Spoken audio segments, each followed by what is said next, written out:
여러분 안녕하십니까? 뉴스라이브 문을 엽니다.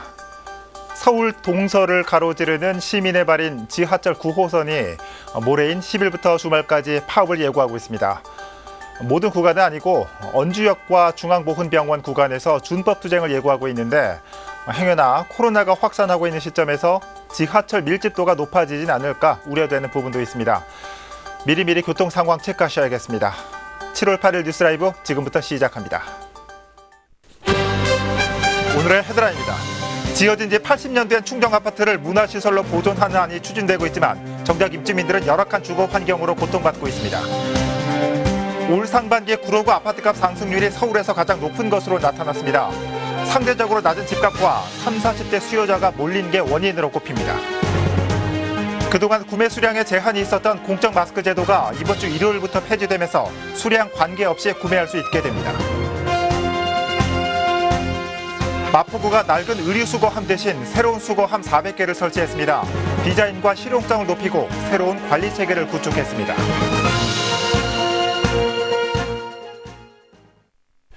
서울시가 80년 된 충정아파트를 문화시설로 보존하는 방안을 추진 중이라는 소식 전해드린 바 있습니다. 하지만 현재 살고 있는 입주민들은 열악한 주거 환경으로 고통받고 있습니다. 이혜진 기자가 보도합니다.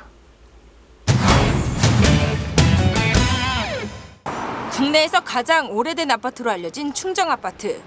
금이 간 외벽과 깨진 유리창은 80년의 세월을 짐작케 합니다. 내부로 들어가 보니 상황은 더욱 열악합니다. 80년 된 건물임을 한눈에 알 수 있을 정도로 낡고 허름한 모습. 특히 건물 지하엔 오수가 역류해 악취가 증동하고 있습니다. 쉽게 말하면 한수가 역할 못하니까 누수가 돼서 나가는 거예요. 지하가 우리 가득 차고 이게 기가 넘치고요. 풍년새가 많아요. 1930년대 준공된 아파트다 보니 땅속 하수관 위치를 찾기 어려워 공사도 쉽지 않습니다. 네, 보시다시피 현재 주민들은 이 임시 배관을 바깥으로 연결해 이 외부 하수구로 배출하고 있는 상태입니다.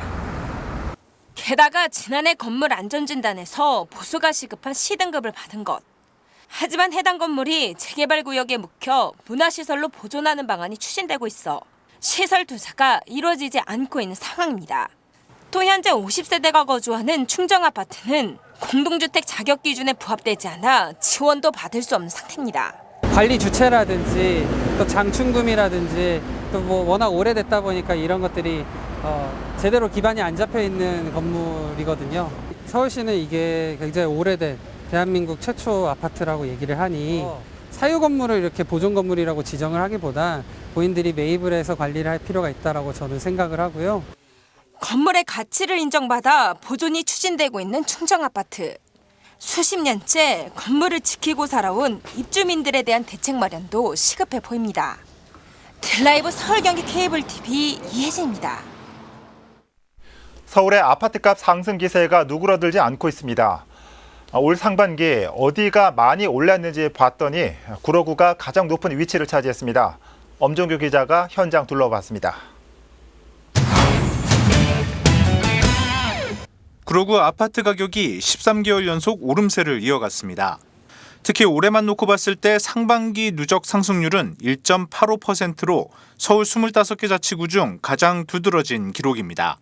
다른 지역은 조금 주춤했다고 하는데 저희는 코로나 그 기간에도 꾸준히 매매 신고가 유지되고 있는 상황입니다. 통계뿐만 아니라 현장에서도 거래와 문의가 활발합니다. 역세권을 중심으로 상승세가 두드러지는데 신도림 지역의 경우 지난해 9억 원대였던 중형 평수 아파트는 현재 12억 원대에서 거래되고 있습니다. 이 같은 아파트 가격 상승은 서울의 타 지역보다 상대적으로 낮은 집값, 그리고 지금 아니면 아파트 구입이 어려울 것이라는 30, 40대의 심리가 반영됐다는 것이 현장의 분석입니다. 여기에 최근 각종 매체에 구로구 부동산이 오르내리면서 투자 목적의 문의도 늘고 있는 상황입니다. 저렴한 가격에 집을 살 수 있는 지역이 구로이다 보니까 많은 소유자들이 몰리는 거 아닌가. 저평가되어 있는 구로 지역을 이렇게 노리고 조금 싼 물건이 나오면 이렇게 매수하는 말 그대로 투자를 하는 그런 분들도 꽤 있다라는 말씀을 좀 드립니다.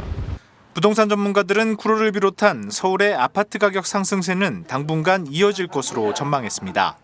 어차피 다 규제 지역인데 뭐 그러면은 그럼 가만히 있어? 그건 아니죠. 뭐 22번 대책을 내놓으면 뭐합니까? 가격이 다 올랐으니까. 예, 어차피 가격은 오른다라는 거죠. 시장에서는. 인기, 비인기 지역 할 것 없이 서울의 부동산 상승세가 이어지고 있는 가운데 정부는 다시 한번 강력한 규제를 예고했습니다. 딜라이브 서울 경기 케이블 TV 엄종규입니다. 동네 곳곳에 설치된 의류 수거함, 누가 설치했는지 또 어디서 관리하는지조차 파악이 어려운 게 현실입니다. 마포구가 의류 수거함 전수조사를 통해 의류 수거함 관리 체계를 만들었습니다. 낡고 오래됐던 의류 수거함도 새롭게 바뀌었습니다. 천서연 기자입니다. 전봇대를 사이에 두고 관리 주체가 다른 두 개의 의류 수거함이 철사로 묶였습니다. 함은 찌그러져 있고 표면에는 불법 광고물이 덕지덕지 붙었습니다. 인근의 또 다른 곳은 거의 흉물이 되다시피 했습니다. 의류 수거함 옆에 불법 쓰레기가 쌓이면서 악취는 물론 미관까지 해치고 있는 겁니다. 저런 거 없어야 돼. 아이 지저분해가지고. 단속이 심해야 되는데 너무 골목이 지저분. 마포구가 400개의 의류 수거함을 설치했습니다. 낡고 오래된 기존 함을 철거하고 새롭게 대체한 겁니다. 신규로 설치된 함은 마포구에 휘장을 넣어 큼지막하게 만들어졌습니다. 디자인을 통일한 건 기본, 표면은 광고물이 붙지 않도록 특수 페인팅을 했고 내장형 kit박스도 갖췄습니다. 그렇죠. 뭐 쓰레기도 있고 막 아무거나 막 집어넣으니까. 일단은 바뀌니까 좋다. 좋지요. 깨끗하고. 의류 수거함의 관리 체계를 만든 건 가장 큰 특징입니다. 구가 지난 4월 관리자를 공개 모집했고 세 곳의 단체를 선정해 운영하도록 한 겁니다. 실제로 새로 설치된 의류 수거함에는 관리 번호를 비롯해 관리 단체와 관리자의 전화번호가 적혔습니다. 지정된 단체는 일주일에 한 번 옷을 수거해야 하며 의류 수거함 주변 관리도 맡게 됩니다. 전에는 이제 그런 특별히 구청에 신고하거나 그런 부분 없이 단체들이 이제 제작을 해서 설치를 해서 조금 무분별하게 운영되는 그런 면이 있었고요. 저희가 그 좀 체계적으로 관리를 하기 위해서 한편 마포구는 소유주가 파악되지 않은 오래된 의류 수거함에 대해 강제 철거한다는 계획입니다. 또 의류 수거함을 구가 정비한 만큼 향후 운영 단체에도 일부 사용료를 부과한다는 계획입니다. 딜라이브 서울 경기 케이블 TV 천선입니다. 공적 마스크 공급 체계가 오는 11일 종료됩니다.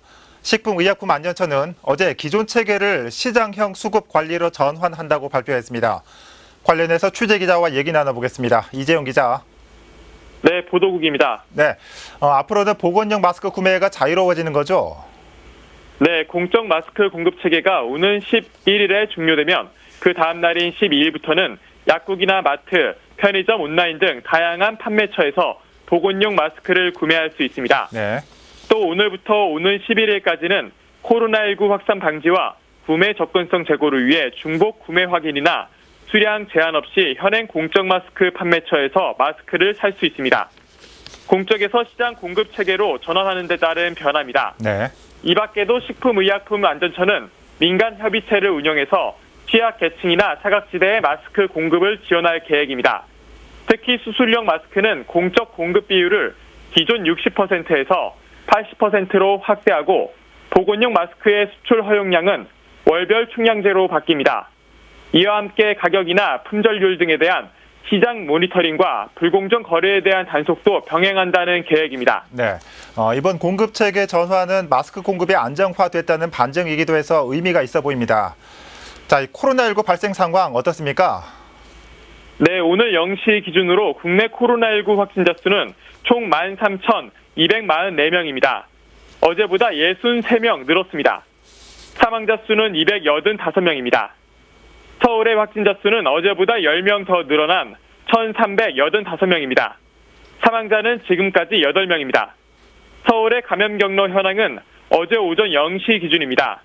개별 산발이나 주사 중인 사례를 의미하는 기타가 333건으로 가장 많습니다. 그 다음으로 해외 접촉 관련이 307건, 이태원 클럽 관련이 139건 등입니다. 지금까지 보도국에서 코로나19 소식 전해드렸습니다. 네, 이재용 기자 수고했습니다. 코로나19 발생 상황 살펴봤습니다.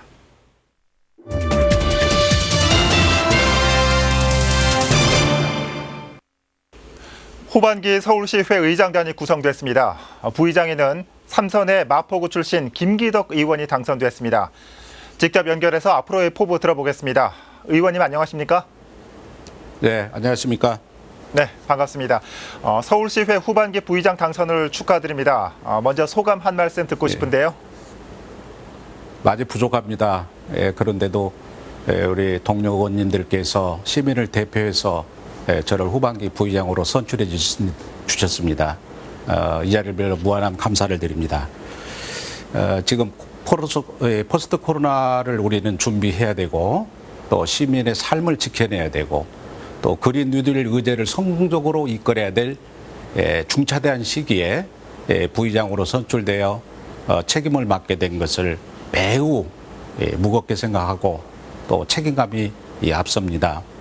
우리 전반기 의장단께서 지켜오신 가치와 철학 철저하게 계승 발전시켜 나가겠습니다. 더 생산적이고 창의적이며 더 강한 서울시의회를 110명 의원님들과 함께 일구어 나가도록 하겠습니다. 서울시의회가 살아야 서울 시민이 행복합니다. 한결같이 더 낮게, 더 겸손하게, 더 열심히 일하도록 하겠습니다. 네. 자, 이 코로나19 시국입니다. 앞서서도 잠시 말씀해 주셨지만 서울시와 공조해야 하는 후반기 시의회 역할이 중요할 것 같습니다. 어떻게 생각하시는지요? 그렇습니다. 이 코로나19로 인해 지금 경제도 어렵고 우리 서민들, 시민들 삶이 매우 어렵고 힘든 상황입니다. 예. 이 어쨌든 정책이 코로나19 극복을 우선하는 정책이 돼야 되겠습니다.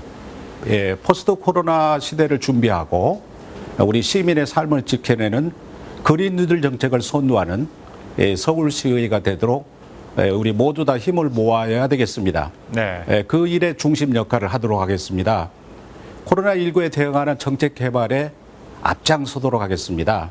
특히 1000만 시민 목소리를 정책과 예산으로 반영시켜 민생 회복에 앞장서는 후반기 서울시의회를 110명 의원님들과 함께 멋있게 만들어 가도록 하겠습니다.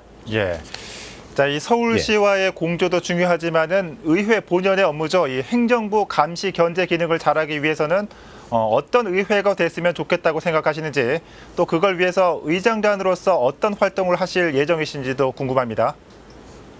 예, 뭐 국회나 지방의회나 모든 회가 마찬가지겠습니다만은 우리 서울시의회는 어느 때보다 이렇게 이 지방자치를 선도하는 역할을 해오고 있습니다. 예. 그래서 열린 의회, 소통하는 의회, 정책을 선도하는 의회로 발전시켜 나가도록 하겠습니다. 특히 본래의 기능인 집행부에 대한 감시와 견제 기능을 철저히 강화시키겠습니다. 그래서 의회가 시민의 눈높이에 맞는 원활한 의정 활동이 이루어지도록 우리 의회에서 앞장서고자 합니다. 우리 의원님들 잘 모시고 네. 의원님들을 적극적으로 의정 활동을 뒷받침하고 의회 의상을 한층 더 높일 수 있도록 모범을 보이는 부의장이 되도록 하겠습니다. 네. 아울러 저는 우리 의원님들하고 공약을 했습니다. 열린 부의장실, 현장 부의장실로 항시 공유하는 우리 의회상을 구현하겠다 말씀드렸습니다. 꼭 약속 지키도록 하겠습니다. 네, 좀 의회 얘기해봤고요. 자, 계속해서 지역 현안도 하나 여쭤보겠습니다. 자, 마포구시지 매우 않습니까? 중요한 일이죠. 네. 예. 자, 마포구시인데 이 주민들께서 많이 궁금해하실 것 같습니다. 이 성산 자동차 학원 부지 공원화, 또 서부 광역철도 성산역 신설 문제 추진 상황은 어떻습니까? 작년 9월에 이 성산 자동차 학원이 자진 폐쇄됐습니다. 지금 이 철도공단과 공원을 위해서 이제 무상 사용 협약을 해야 되는데요.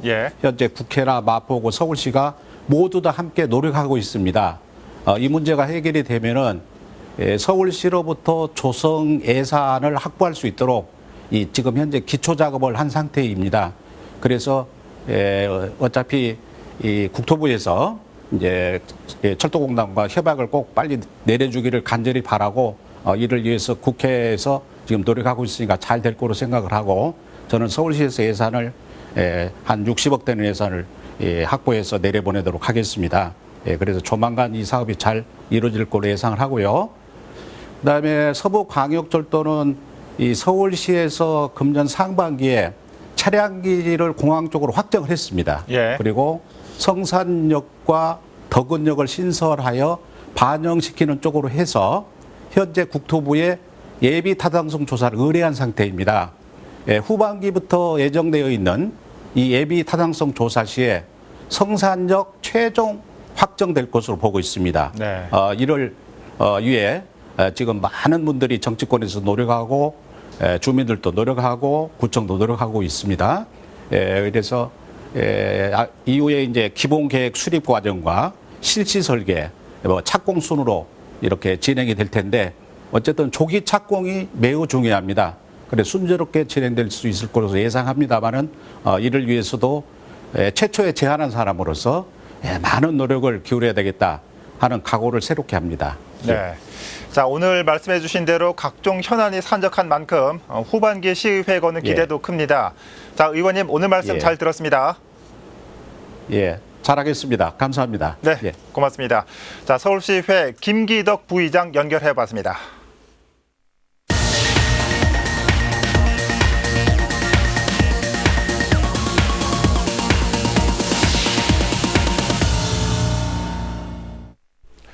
각 자치구별 의장단도 선출되고 있는 가운데 별다른 문제 없이 선출되는 곳이 있는가 하면 잡음과 내홍을 겪는 곳도 있습니다. 사실 후자 쪽이 더 많죠. 종로구의회 후반기 원구성 상황 이주협 기자가 전해드립니다. 지난 6일 종로구의회에선 후반기 의장단을 선출하는 임시회가 열렸습니다. 10시로 예정됐던 임시회는 1시간 20분이 지나서야 시작됐습니다. 더불어민주당 소속 일부 의원들이 의장단 후보 등록 과정에서 문제가 있었다고 주장하면서 당내 회의가 길어졌기 때문입니다. 의장의 견제도 많이 나고 선출 공부도 많이 했습니다. 어떤 식으로 의사가 진행될지도 모르는 상황입니다. 그럼에도 불구하고 두 분이 입법을 하게 된 것입니다. 전영준 의원의 깜짝 신상 발언이 있었지만 의장단 선출은 예정대로 진행됐습니다. 후반기 의장직엔 여복무 의원이 단독 출마했고 11표 중 10표를 얻으며 선출됐습니다.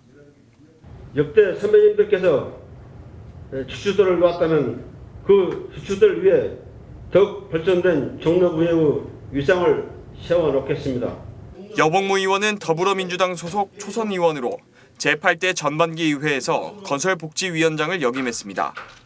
부의장직엔 3명의 의원이 출사표를 던졌고 강성택 의원이 7표를 얻으며 선출됐습니다.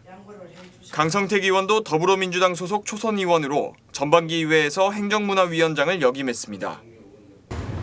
중간 역할을 잘 하겠습니다. 감사합니다. 7일 열린 상임위 선출에선 운영위원장의 김금옥 초선 의원이, 행정문화위원장의 정재호 초선 의원, 건설복지위원장엔 이재광 3선 의원이 이름을 올렸습니다. 후반기 종로구의회는 오는 9월부터 활동을 시작합니다. 딜라이브 서울경기 케이블TV 이주협입니다.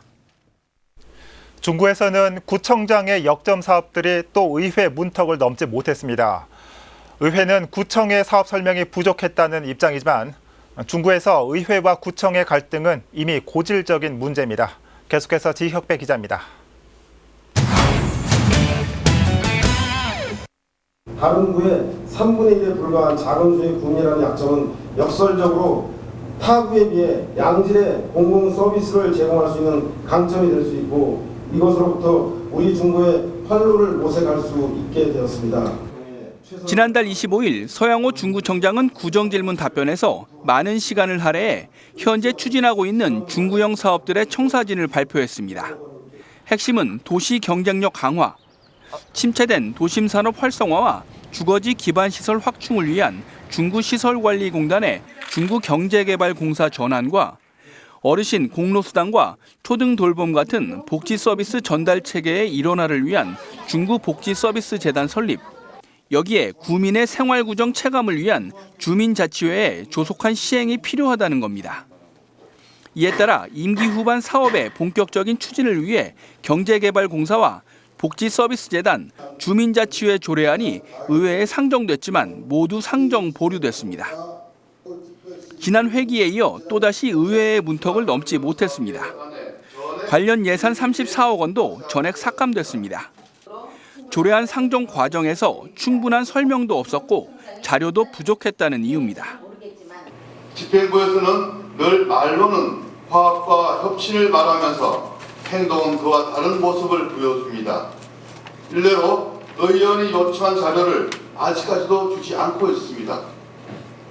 이는 의회를 무시하고 중구민을 무시하는 처사이며 이 예산이 편성되기 전에 설명도 많이 하고 의원님들하고는 공감이 가서 예산이 이렇게 많이 삭감되는 일이 없도록.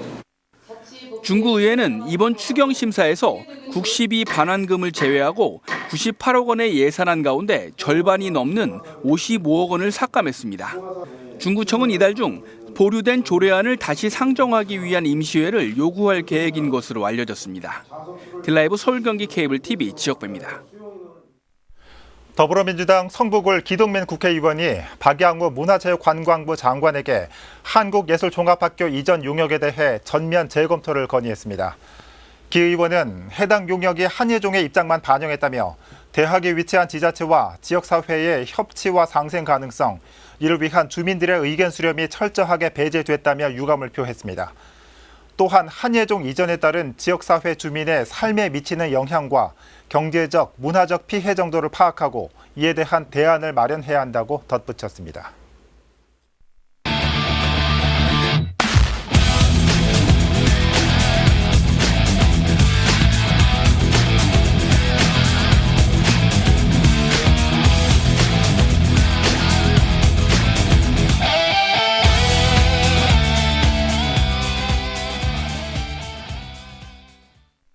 오늘은 서울 낮 기온 30도를 넘어서며 어제보다 더 덥겠습니다. 주 후반부터 다음 주까지는 장맛비가 내리겠습니다. 덥고 후텁지근한 날씨, 힘들어도 마스크 착용은 꼭 하셔야겠죠. 뉴스라이브 마칩니다. 시청해 주셔서 고맙습니다.